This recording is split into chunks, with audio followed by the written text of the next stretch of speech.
Yaphoqa yini ukuthi kuvele ukuthi ngingaba semzini mkhulu. Doti munene nokugqokile lapha. Ngathi ngama-dancers achonele ibhaca. Awe lapho kule zinto ongayiboni kahle noma isibhaca noma isimpondo noma isizulu. Isishebo. Okukhulu kuyithi baba kwethu ngiyanamukela ngiyanimikelela ehlelweni lethu lezindaba e-SP Media TV. Lo nimingilelayo siphumelelwa kaMbhele phasi lemzimkhulu esigodini sasematsheni bakwethu. Bengicela uma uqala ungena kwi-channel yethu ukuthi ulike uphinde usubscribe wenze njalo kanti nokushare i-link yethu.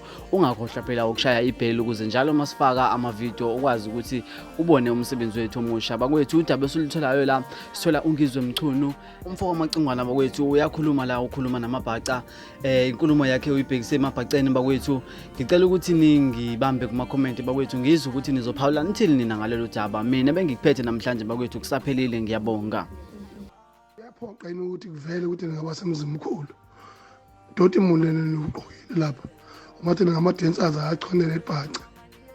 Awe lapho kule zinto ongayiboni kahle noma isibhaca noma isimpondo noma isizulu. Isishebo nje. Isishebo sini lesi nezivunde nivulwa ngeinyamazana